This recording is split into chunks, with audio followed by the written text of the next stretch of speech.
আপনি দেখবেন যে দরবার মানে একটা চেয়ার তো থাকবে, একটা চেয়ার থাকতে পারবেন একজন বড় পীরের। অথচ যারা পাকিস্তান গিয়েছে তারা বলছে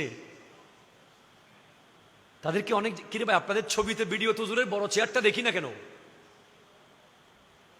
হযরত ওমরের ব্যাপারেও জিজ্ঞেস করা হয়েছিল, মিশরের প্রতিনিধি দল এসে বলে ওমর ফারুকে আজমের বড় সিংহাসনটা কই? তখন অন্যান্যরা বলে আরে কি বলেন, ওনার কিসের সিংহাসন? বলে 22 লক্ষ বর্গ মাইলের শাসক, ওনার একটা চেয়ার সিংহাসন, একটা পার্সোনাল রুম, একটা মহল, একটা বডিগার্ড থাকবে না? বলে না না না, ওই খেজুর গাছের নিচে মাথার নিচে ইট দিয়ে যিনি ঘুমাচ্ছেন বালুর উপরে উনি ওমর। ভাই হুজুর কেবলা চেয়ারের একটা ছবি দেন বড়, গোটা শ্রীকুট শরীফের শাহজাদা পীর, লক্ষ লক্ষ মুরিজ্জার, কোটি কোটি মুরিজ্জার, বলে ওখানে কোনো চেয়ার নাই, সবাই বসার পর একটা বাসলে হুজুর এসে ওইটাতে বসে। আচ্ছা ভাই চেয়ার তো নাই বুঝলাম, খাদেম থাকবে না? হুজুরকে চেয়ারটা টেনে দেবে, একটু পানি আগাই দিবে, একটা পানের বাট্টা দিবে, একটু পানের পিসকি নিবে, একটু হুজুরের খেদমত করবে, একটু খাবার এনে দেবে, 10-12 জন খাদেম দাঁড়িয়ে থাকবে না এইভাবে? বলে না ভাই ওখানে কোনো খাদেম তো দেখি নাই। তো আপনারা এতগুলো মেহমানদারি করছে কে? বলে হুজুর কেবলা নিজে। চা বানাই কে দিচ্ছে? শাহজাদা হুজুর। বাদকে বেড়ে দিচ্ছে শাহজাদা হুজুর।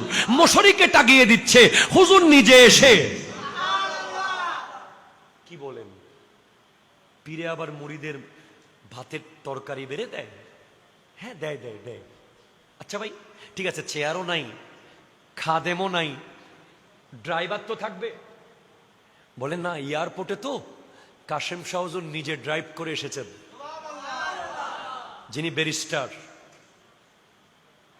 আচ্ছা ভাই চেয়ারও নাই, খাদেমও নাই, ড্রাইভারও নাই, দান বাক্স তো থাকবে, পীরের দরবার না?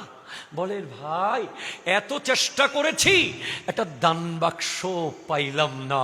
তো তখন বলতে মন চাচ্ছে ये दरबारे आलिया है, यहाँ अपनों को क्या कहना, यहाँ से हाथ खाली गैर भी जाया नहीं करते, ये देने का जगह नहीं लेने का जगह है। तैयब शाह हुजूर किबला বলেছেন জামিয়া में इस हाथ से देना है, इस हाथ से लेना है। ওখানে আমি একটা জিনিস শিখেছি কি জানেন? নিজেকে লুকিয়ে রাখা। আমি তোকে মাটির সাথে বিলীন করে দেওয়া, নিজেকে আমি আমি আমি আমি না করা।